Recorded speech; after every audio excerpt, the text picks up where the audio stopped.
Bonjour, dear friends. This is a JCB Live in the garden with the flamboyant Joe Papendick. So, dear friends, life is in the garden. This is really where it starts.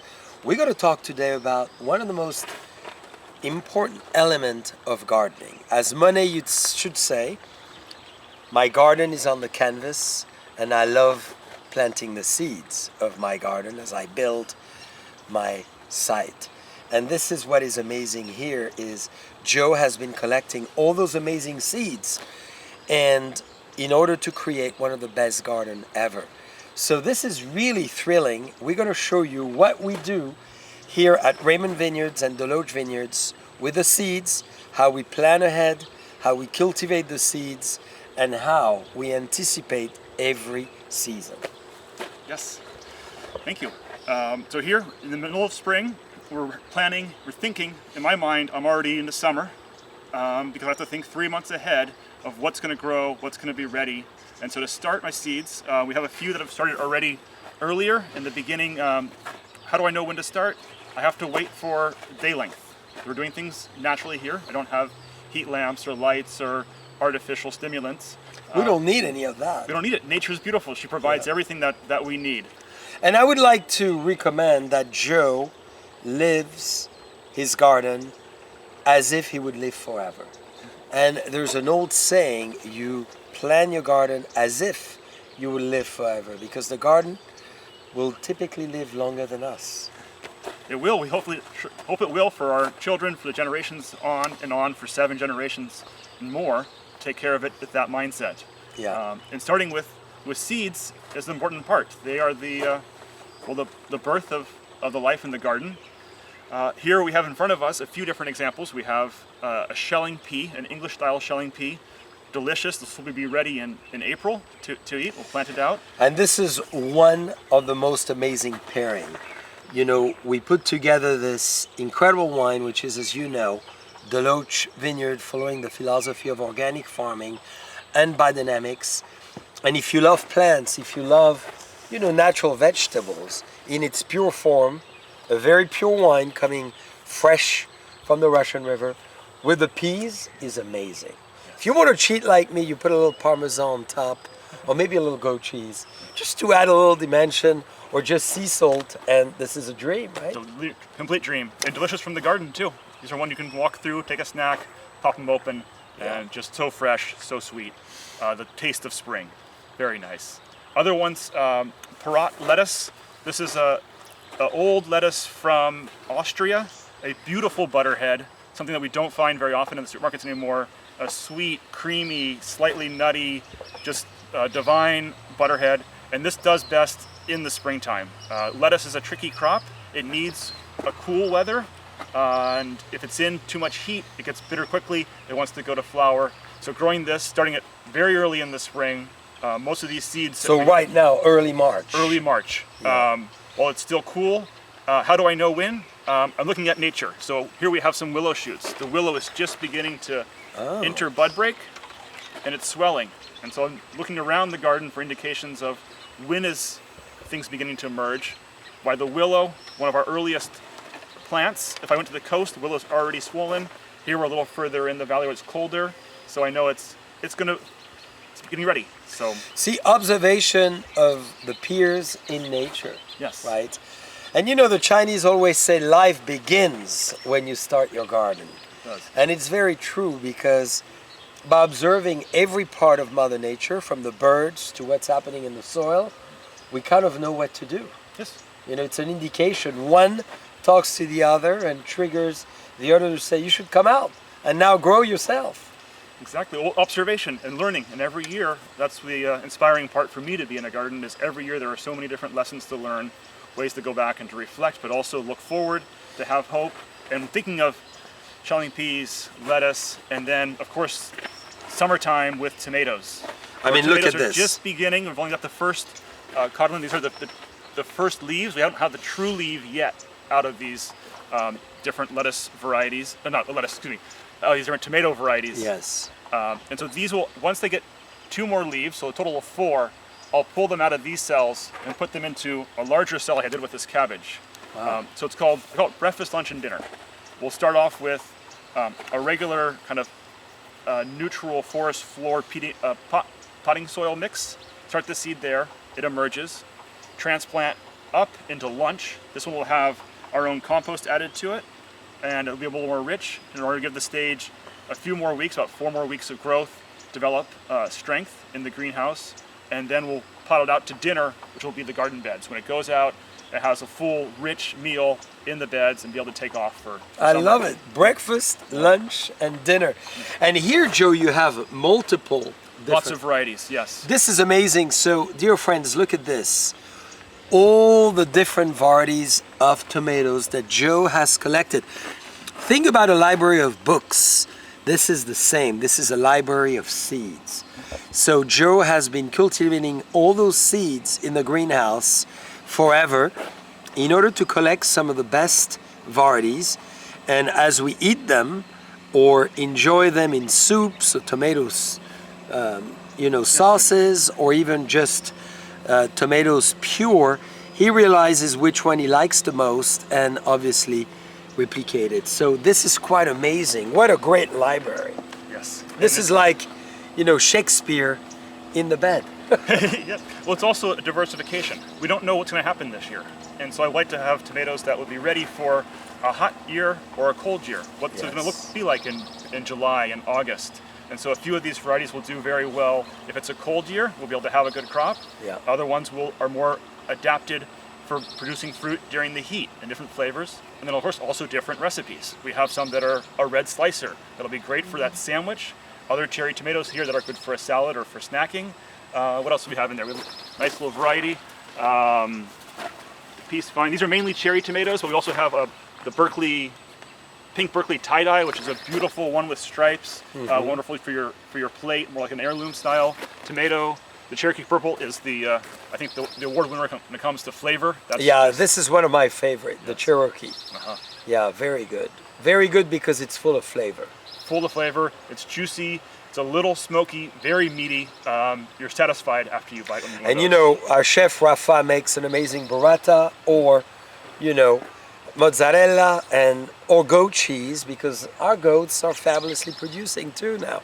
So this is amazing just to enjoy very simply from the garden to the plates. And I think this is really what we want to foster, is eat the season, manage your seed, and it's quite a great fulfilling work to manage your seeds in your garden, and suddenly as spring comes, you can obviously very nicely manage this biodiversity in your garden, which I think is very, very important for all of us. Diversity of food, eating the season, and eating many different vegetables within the seasons, and many different varieties of tomatoes. How many tomatoes do we grow here, varieties, besides those 12? Well, I have another 3 flats of this that are in the greenhouse, and if each flat has, I haven't counted, to be honest. Yeah, but around 36 to 40 different tomatoes, if I recall. Correct. Which is quite amazing when you think about it. So if you find yourself interested, let Joe know when you come to Raymond or Deloach Vineyards or Buena Vista, and we'll give you a full tour of the garden, because this is fascinating. And tomatoes are fulfilling. You go in the garden, you pick it, you maybe wash it, maybe. We here fully organic and biodynamic, and you put it in the plate, and that's it. So it's really from the plant all the way to your mouth. And your guests will be really impressed with great tomatoes. There's a big following of tomato growers. Yes, there definitely is. They are satisfying. It's also keeping with the different seasons. You talk about the diversification, having that full meal. I feel the timing, keeping the garden active and alive. We're not ready for tomatoes yet. We still have a few more months before they can go out. So what's going to happen with those garden beds? The lettuce is a nice placeholder. The pea, being a legume, is also able to produce nitrogen in the soil. So being able to create our rotations to prepare for the main summer crop and keeping the garden alive and active with the different seasons. There. And we always say, in gardening, there's no mistakes, there's only experiments. And I think it's an old saying that is very important. Don't be afraid. Experiment. If it works, great. If it doesn't, the plan is anyhow bring something to the soil, as you said. So there's always a contribution, even though sometimes it doesn't come to the exact result you've expected. I would like to add, Joe, a great wine. You know, the famous Deloach Pinot Noir Russian River. I know you love it. And I've had this discussion with you and your lovely wife, in fact, that having Pinot Noir with a great tomato and cheese and a wonderful balsamic vinegar, very rich, very dense, very concentrated, could work very well. It does. Sometimes we say no vinegar with wine. I agree. When it's a young vinegar, but when it's a balsamic. Yes, aged vinegar has a little bit of the oak. It's been reduced. That's It's right. not, doesn't have the bite where it wouldn't compete with the wine. It goes lovely, and then you have the sweetness of the tomato. Yeah, it's perfect. And Deloach really has a garden almost between the rows of the vines, the old Burgundian way. When you look at the man or the woman cultivating between the rows of the vineyards, whether it's the asparagus, whether it's the tomato, whether it's the peas, and the salads. So why not reintroducing in the wide rows of Deloach some form of gardening? So never be afraid that you just need one specific area for one specific variety. You can actually have them compete. Yes, or a compliment. Yeah, exactly. Yeah. So this one is This is a Napa cabbage, which is the Savoy style cabbage. So it has that, for the back of it, wrinkly or textured. It goes beautiful. It's very sweet cabbage, so you can eat it fresh, or you can cook it. You can cook it down, or make sauerkraut. It's a wonderful plant. A lot of the plants we're also focusing this year are ones to hold. So I say that by they have a longer period of harvestable dates. So this will plant out in the garden, and by between May and July, I got a 2-month period where I can just sit out there, be a beautiful head of cabbage, and we can go and pick it when we need it. We don't have to worry about this moment of 3 or 4 days when it has to be picked at perfection. It's going to be perfect for 2 or 3 months. So as things go, as things move along, we can always go out there and have a head of cabbage to add to a meal. and to bring again that diversity. I think that's very cool. That the Mother Nature is allowing us to have a longer amplitude of time to enjoy her and to pick her. And I really would recommend for all of us, of course, to think diversity. You know, I'm a big fan of tomatoes, don't have them every day. The more you diverse your crops and your garden and obviously what you eat, the more you appreciate every one of those ingredients. So I think having seeds is a great beginning. So how shall our friends start Yes, let's start cultivating some seeds? So you notice there's a few different options. I have a plastic tray, a styrofoam tray, a speedling tray, and then a wood tray. There's definitely advantages to all three of these. The styrofoam, of course, is terrible for the environment the way it's made. However, it lasts forever. I've had these for over 10 years. Yeah. The plastic is also pretty bad for the environment, and it also breaks in a few years. Not that great. The wood tray lasts for a long time. It's good for the environment, very natural. The seed growth isn't ideal. We can get good germination. The best is here, right? The best is here. And so what's happening, as we put this down, I can pull over here, I'll just pee. With the speedling trays, because it's all about the root right now. We want to get good root development. We have nice straight roots that are ready to, when I transplant, they'll go down and continue to grow out. With the wood tray, or even these 6-packs they're called, the roots begin to circle, and they're going to stay around the plant and not dive into the ground and not have such vigor and vitality. So the advantage really here of the speedling tray is getting good root development and a plant that's not going to go through transplant shock when it's transplanted out. By the way, what does Frederick like the most as vegetables, have you noticed? I've seen him nibbling on tomatoes. Yes, he nibbles on the tomatoes a little bit. He loves in the biodynamic herb garden, there's valerian. And valerian we know is a very soothing plant. And he will go up there and rub and nibble and play in the valerian roots. So I think he's finding a way to self-medicate and relax out there. But he You definitely see? helps with the... Animals are very smart. They know the plant they should hang around with. So you basically spread it, yeah. Exactly. So I have a potting soil mix This is as I was saying in the beginning, a kind of neutral mix. This doesn't contain Smells any sort good. of fertilizer or any compost yet. I want to have the seeds start, and then I'll mix in our own compost that has the biodynamic preps and the wholeness to add a little boost a little bit later.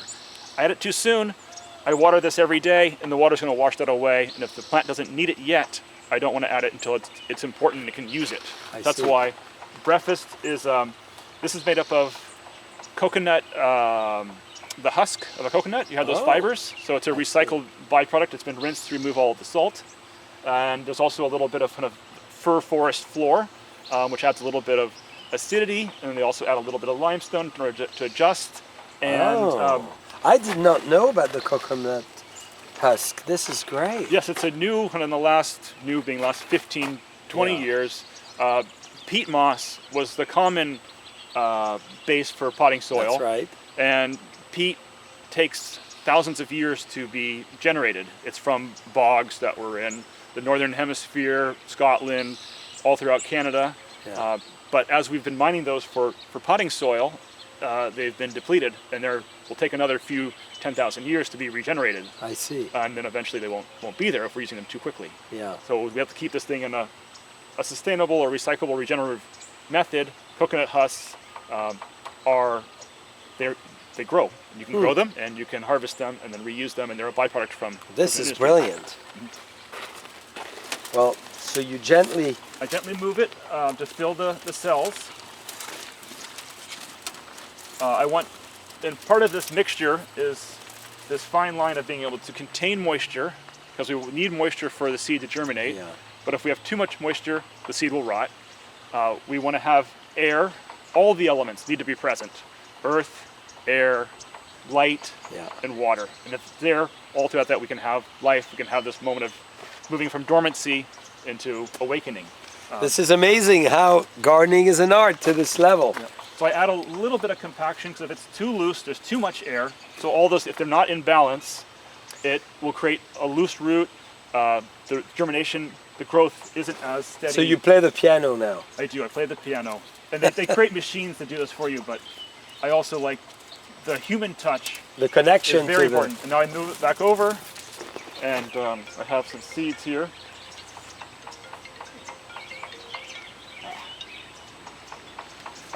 So we'll start off with a lettuce. This is Jedet. Lettuce. Which one? Jedet. The Jedet, yeah. Organic, of course. Huh? Yes, organic seed. It's important also to support other organic growers who are growing organic seed. As an organic grower here, these seeds have been developed with resistance to things that organic growers find. When you buy a conventional seed, it's made for a conventional grower who's going to be able to relying on synthetics and artificial stimulants to be able to keep that plant going. Having an organic seed that in its makeup, in its previous generations of growth, has been adapted and developed resistance to things that would naturally happen here. So I'm already giving myself a head start as an organic grower by using organic seed. Yeah, for sure. Very important. All what we do and we cultivate in all our wineries is organic. So you create a little bit of a divot. How do I know how deep to go? I look at the seed, and these lettuce seeds are small. I want to go twice the depth of the seed. Okay. So I know if I had a pea which was larger, you're going considerably further down. With lettuce, it's just a little bit, and then I want to do one by one. One or two is okay. See how tedious it is. A little time, a little bit more there. Wow. And it's very nice. This is a light-colored seed, which you can then see where it is in the soil. See that gorgeous little seed in the soil? And to believe this will be, Jedet is a very nice cross, what kind of what's known today as those little gem lettuces. So a romaine, butterhead, crispy bite, and very, very sweet. And wonderful with wine. So you have it with Sauvignon Blanc, with Chardonnay.